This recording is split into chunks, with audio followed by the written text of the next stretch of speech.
Good afternoon student, class 8th। मैं आज आप लोगों के लिए भूगोल से संबंधित चैप्टर संसाधन लेकर आई हूँ। देखिए, संसाधन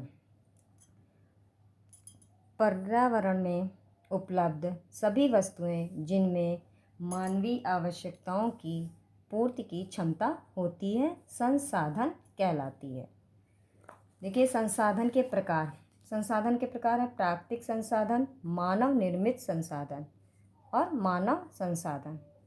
प्राकृतिक संसाधन किसे कहते हैं? देखिए, ऐसे संसाधन जो प्रकृति से मानव को उपहार स्वरूप मिले हैं और जिन्हें मनुष्य बिना किसी संशोधन के ही उपयोग करता है, उसे प्राकृतिक संसाधन कहते हैं। जैसे जल, सूर्य का प्रकाश, खनिज पदार्थ, वन, मृदा किसको बोलते हैं? मिट्टी को। फिर देखिए, मानव निर्मित संसाधन। मानव निर्मित संसाधन क्या है?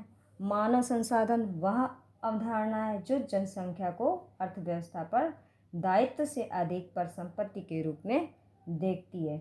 मानव द्वारा निर्मित संसाधनों को मानव निर्मित संसाधन कहा जाता है। एक आपको एग्जाम्पल देंगे।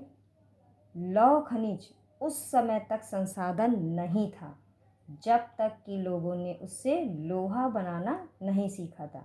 लोग जब लौह खनिज से लोहा बनाने की कला सीख गए तो इससे घर, सड़क व पुल, विद्यालय, अस्पताल, मशीनें, बांध, कारखाने आदि दैनिक जीवन में भी काम आने वाली वस्तुएं बनाने लगे। इस प्रकार लोहे से निर्मित वस्तुएं भी मानव निर्मित संसाधन है। अब देखिए, मानव संसाधन। मनुष्य स्वयं भी एक विशिष्ट प्रकार का संसाधन है। मानव द्वारा प्रकृति का बेहतर उपयोग तभी किया जा सकता है जब उसके पास ज्ञान, कौशल और तकनीकी उपलब्ध हो। स्वास्थ्य और शिक्षा लोगों को बहुमूल्य संसाधन बनाने में मदद करते हैं। तकनीकी की भी एक मानव निर्मित संसाधन है।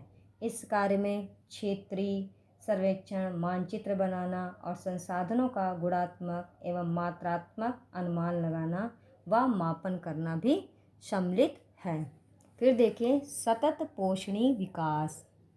संसाधन संरक्षण का अर्थ संसाधनों के प्रयोग को पूर्णतः रोकना नहीं है, बल्कि इस प्रकार से उपयोग करना है कि वर्तमान पीढ़ी के साथ साथ भावी पीढ़ी भी इनसे लाभान्वित हो सके।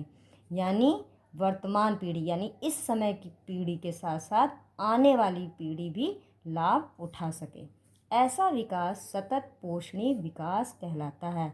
सतत पोषणीय यानी निरंतर चलने वाली प्रक्रिया। फिर देखिए, सतत पोषणीय विकास के क्षेत्र। पृथ्वी की जीवन शक्ति और विविधता का संरक्षण करना। विविधता यानी अनेक प्रकार के प्राकृतिक संसाधनों के ह्रास को न्यूनतम करना। पर्यावरण के प्रति व्यक्तिगत व्यवहार और अभ्यास में परिवर्तन लाना। समुदाय को अपने पर्यावरण की देखभाल करने योग्य बनाना। मानव जीवन की गुणवत्ता को बढ़ाना। Thanks for watching.